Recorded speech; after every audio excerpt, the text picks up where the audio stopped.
राष्ट्रवादी महाडमध्ये करणार शक्ती प्रदर्शन. एप्रिलमध्ये भव्य सभा घेऊन शक्ती प्रदर्शन करण्यात येणार आहे. अजित पवारांचं स्नेहल जगतापांच्या पक्षप्रवेशादरम्यान वक्तव्य.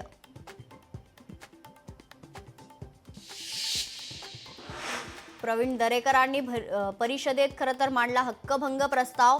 सभागृहातील सदस्याचा कुणाल कामराकडून अपमान. कुणाल कामरा विरोधात हक्कभंग प्रस्ताव.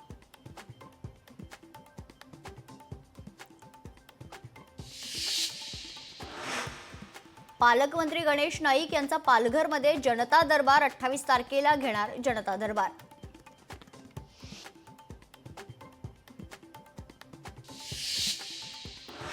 पोलिसांना 12 तासांऐवजी 8 तासांची ड्युटी असावी. तसेच राज्य सरकारच्या इतर कर्मचाऱ्यांप्रमाणे सुविधा मिळाव्या. मानवाधिकार संस्थेच्या अध्यक्षांकडे मुंबई पोलिसांची मागणी. सांगलीच्या पलूसमध्ये मिरची पिकाचं मोठं नुकसान. 1 एकरावरील मिरची पिकावर तणनाशक फवारणी तर अज्ञात व्यक्तीकडून मिरची पिकावर तणनाशक फवारणी करण्यात आली आहे.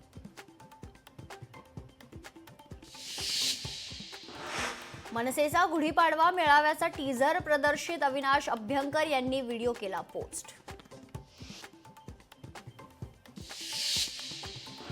मार्च एंड सोबत गुढीपाडवा आणि रमजान ईदच्या पार्श्वभूमीवर लासलगाव, मनमाडसह नाशिक जिल्ह्यातील बहुतांश बाजार समित्या 5 दिवस बंद.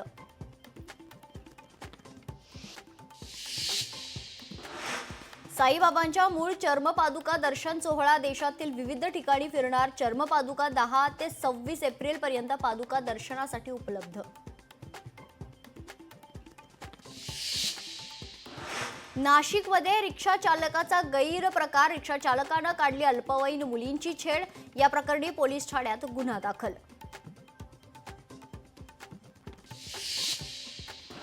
भंडारा जिल्ह्यात कंटेनरला अचानक लागली आग. आगीत कंटेनर पूर्णतः जळून खाक. आगीत कुठलीही जीवितहानी नाही.